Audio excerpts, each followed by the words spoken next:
শুক্রবার আলিপুরদুয়ার লোকসভা কেন্দ্রের বিজেপি প্রার্থী মনোজ টিগ্গার সমর্থনে কুমার গ্রামে বিজয় সংকল্প সভায় যোগ দেন রাজ্য বিধানসভার বিরোধী দলনেতা শুভেন্দু অধিকারী।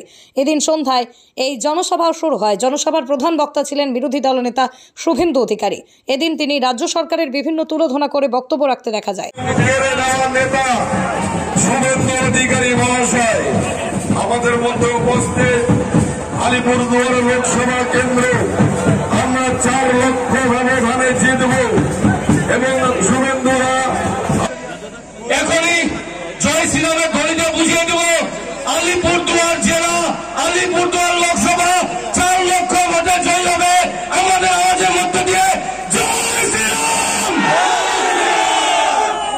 বিধানসভা কেন্দ্রের গণদেবতা, জনতা জনার্দন, ভোটার ভদ্রমণ্ডলী, বিশ্বের সর্ববৃহৎ রাজনৈতিক দল যার 11 কোটি সদস্য, যে পার্টি নেশন ফার্স্ট অর্থাৎ রাষ্ট্র প্রথম এই মন্ত্রে দীক্ষিত, ভারতীয় জনতা পার্টির পক্ষ থেকে আপনাদের এই নির্বাচনের প্রাক্কালে গৈরিক দেশপ্রেমিক রাষ্ট্রবাদী অভিনন্দন জানাই। আমরা সবাই সমবেত হয়েছি রাজ্য বিধানসভার বিরোধী দলের মুখ্য সচেতক, বিনয়ী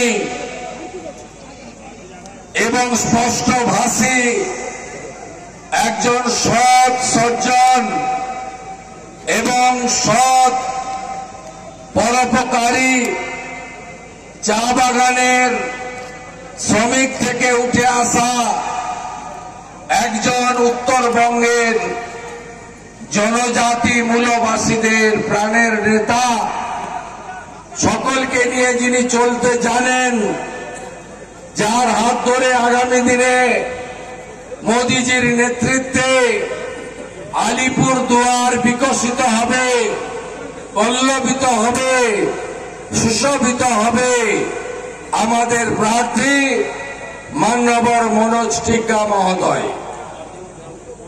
আমাদের মধ্যে উপবিষ্ট আছেন আমাদের রাজ্য বিধানসভার সদস্য, তরুণ জনজাতি নেতা, আলিপুরদুয়ার বিজেপির চালিকা শক্তি সাধারণ সম্পাদক ভাই মনোজ ওরাওজি।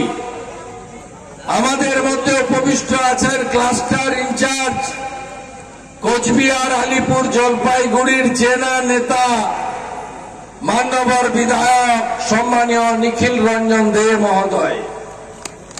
আমাদের মধ্যে উপবিষ্ট আছেন ভারতীয় জনতা পার্টির জনজাতি মোর্চা, এসটি মোর্চার রাজ্যের আরেকটা চোখ তমুক, আরেকটা হাত অমুক, আরেকটা হাত অমুক, আর একটা পা রাজবংশী। আপনারা এর বদলা নেন 19 তারিখে। এই আলিপুরদুয়ারের প্রাক্তন এমএলএ, তৃণমূলের নেতা ঠাকুর পঞ্চানন বর্মা, চিলা রায়ের যারা আদর্শে দীক্ষিত, তাদেরকে বিশ্বাসঘাতক বলেছে। আর বিজেপি স্বাধীনতার পরে প্রথম রাজ্যসভার মেম্বার পাঠানোর সুযোগ পেয়েছে। আমরা অনন্ত রায় মহোদয়, একজন শ্রদ্ধাভাজন রাজবংশী সমাজের নেতা, তাকে রাজ্যসভায় পাঠিয়েছি। আমরা নিচে বসাই না, আমরা পাশে বসাই। এটাই হলো ভারতীয় জনতা পার্টি। সকালে রিয়াকশন দিয়েছি। পশ্চিমবঙ্গ মমতা ব্যানার্জির নেতৃত্বে পুলিশকে পার্টি ক্যাডারে দলের শাখা সংগঠনে পরিণত করার কারণে পুলিশের যে নিজস্ব কাজ সেটা করছে না। এর ফলে এই পশ্চিমবঙ্গ থেকেই যত সন্ত্রাসবাদী, গুন্ডা, দাঙ্গাবাজ আন্তর্জাতিক এবং জাতীয় ধরা পড়ছে। এটা safe zone, safe half of the গুন্ডা। দাদা, বিধায়ক হামিদুর রহমান বলছে, রাজ্য বলছে পুলিশ সতর্ক ছিল বলে এত সহজে ধরা গেল। তারাও সাহায্য করেছে রাজ্যের পুলিশ। পুলিশের কোনো সাহায্য নেই, এনআইএ পিন পয়েন্ট করে তুলেছে। পুলিশ সাহায্য করলে 15 বছর বঙ্গবন্ধুর যিনি খুনি, তিনি মাজেদ মাস্টার নাম দিয়ে পার্ক সার্কাসে থাকতো না, এনআইএ তুলে নিয়ে যায়। এসব বলে লাভ নেই। পাঞ্জাব থেকে তৎকালীন পুলিশ প্রধান কেপিএস গিল চপার পাঠিয়ে এখানে গুন্ডাদেরকে নিকেশ করে। রাজ্যের কোনো ভূমিকা নেই, রাজ্যের সংরক্ষণে আছে। রাজ্য পুলিশের একটাই কাজ, তোলা তুলে ভাইপোর কাছে পাঠানো আর ভোটের সময় তৃণমূলের হয়ে ভোটটা করা। দাদা পুরো লড়াইটা হচ্ছে বিজেপি ভার্সেস পুলিশ। দাদা চোপড়ার বিধায়ক হুমকি দিয়েছে যে কেন্দ্রীয় বাহিনী চলে যাবে, হুমকিও দিয়েছে, তার বিরুদ্ধে ব্যবস্থা নেওয়ার জন্য ইলেকশন কমিশন রিপোর্টে চেয়েছে। আমরা আশা করি এই ধরনের গুন্ডাদেরকে ভিতরে রেখে নির্বাচন এখানে হতে দিবেন না, কি বলবেন? মুখ্যমন্ত্রী চালু হয়ে গেছে। মুখ্যমন্ত্রী ভারতবর্ষের সংবিধানের প্রণেতাও নয়, কন্ট্রোলিং অথরিটিও নয়। মুখ্যমন্ত্রী এইসব কথা সংখ্যালঘুদেরকে ভুল বোঝানোর চেষ্টা করছেন যাতে 21 সালের মতো সংখ্যালঘুরা ভোট দেন, কিন্তু সংখ্যালঘুরাই চোরেদের এবারে ভোট দেবে না। কারণ তারা রামপুরহাটের বক্তব্য দেখেছে, মুসলমান মহিলাদের শিশুদের পুড়িয়ে মেরেছে তৃণমূলের গুন্ডারা।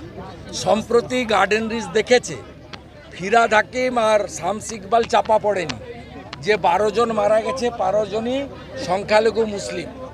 মমতা ব্যানার্জি মুসলমানদেরকে তেজপাতার মতো ব্যবহার করেন, তরকারিতে লাগে কিন্তু খান না। তাই সংখ্যালঘুরা নিজেদের শিক্ষা, স্বাস্থ্য, কর্মসংস্থান এবং নিজেদের জীবন ধারণকে উন্নত করতে চান। আর মমতা ব্যানার্জি তাদেরকে ডিটেনশন ক্যাম্পের ভয় দেখিয়ে ভোট নিয়ে ভোট বাক্সে পরিণত করতে চান। রামনবমীতে আপনারা অশান্তি করতে পারেন পশ্চিমবঙ্গে, মমতা ব্যানার্জি আজকে বলেছে। মমতা ব্যানার্জির উস্কানিতেই গত